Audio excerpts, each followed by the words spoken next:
He's heating up.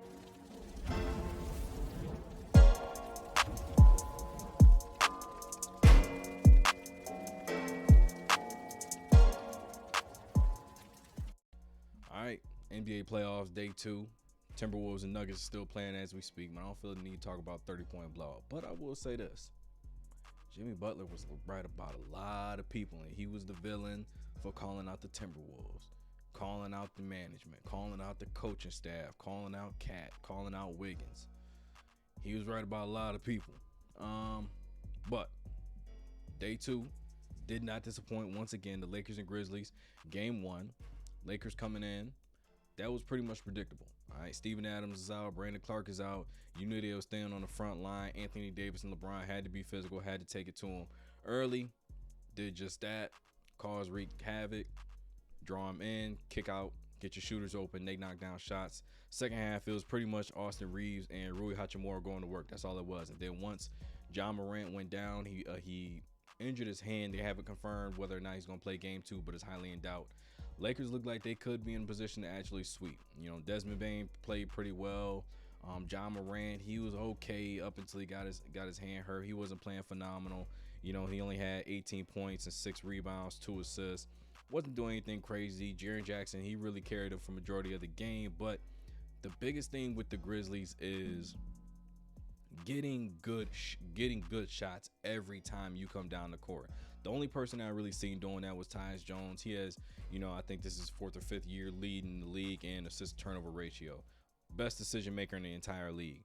Can't say that for the rest of the roster. They come down and they just jack up threes, jack up bad shots. I'm specifically talking about Bane and Brooks. Those timely 3-pointers like they're talking about with the Golden State Warriors. Same thing.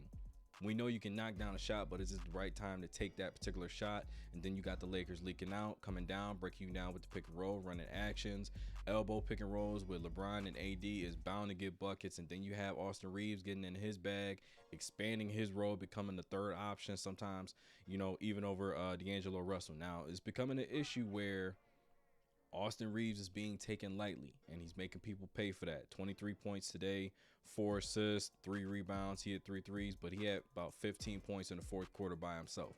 Took over the game with LeBron and AD both on the court. Hachimura, 29 points, 5 threes. Knocked down 4 of them in succession, if I'm not mistaken. You leave him open, he gets hot, he builds his confidence. You got a problem on your hands. So, hey, game 1 goes to the Lakers. They came in, handled business. John Morant went down in an injury. See what happens game 2. Miami. All right. Now, there's been some talk, some mockery going on about Jimmy Butler. Playoff Jimmy. The myth, the legend. It all came into question when they lost to the Atlanta Hawks. He had a tough game. Happens to the best of them. Bounced back for Chicago. 31 points against his former team. And then he comes into the day. Didn't know what type of Jimmy we were going to get, but right off the bat, he set the tone. He had about 13, 14 points in the first quarter. I think he had 21, 22, 23 in the first half. Finished the game with 35, 11, and 5. Bam Adebayo really picked up in the 4th quarter after, Tyler Hero was confirmed to be out. He picked it up in the second half. He started rolling. 22 points, 7 assists, 9 rebounds. Now, it seems a little bit easier knowing Giannis wasn't there, but Miami already had a 14-point lead before he was confirmed to be out of the game. So they were already rolling. It was just one of those days for Miami. They shot 60% from 3, being the worst team in the league shooting threes. It was just one of those days. Kevin Love chipped in 18 points, 4 threes, 8 rebounds. That's the type of production you need, especially when you're combating Bobby Portis on the other side when he's putting up 21 and 8 in his own right. So they had a response for everything Milwaukee was doing, even when, you know, you thought that Milwaukee's probably going to go on a run. Middleton, he put up 33 and 9, 4 assists, and then you look at Holiday, 16, 16 and 7. Struggled shooting, but still, I mean, 16 assists, 7 rebounds. That's still good production, and it's just you were missing Giannis. So Giannis might be playing next game. Tyler Hero broke his hand. He's confirmed out for the next 4 to 6 weeks. You got to have production from your other guys. This is the perfect time to thrust Victor Oladipo into that role. Defensive stopper. He can knock down threes. Another ball handler. But you got to have more defense instead of just relying on more offense. You need to get stops from this point on because you don't know if you can match that offensive output without Tyler being there. Great win for Miami. Like I said, 18 and 8 from Kevin Love, 35 and 11 and 5 Jimmy. Vincent, 15 points, 4 threes. Tyler, before he went down, 12 points, 2 threes. Strooks, 8 points, 2 threes. Timely 3-point makes, 15 points, 2 threes from Caleb Martin. And it was just working on all the cylinders. I mean, even Duncan Robinson came in and hit the only 3 that he took during the game. So it was just one of those days. Now, do I think they're going to do that the next game? Probably not. I think they're absolutely going to get blitzed. I'm looking at maybe, if for everybody that does FanDuel or whatever the case may be, definitely take the over on the points from Milwaukee in that next game in the first quarter. The Suns Clippers did not disappoint. The only thing I would say about this game is this.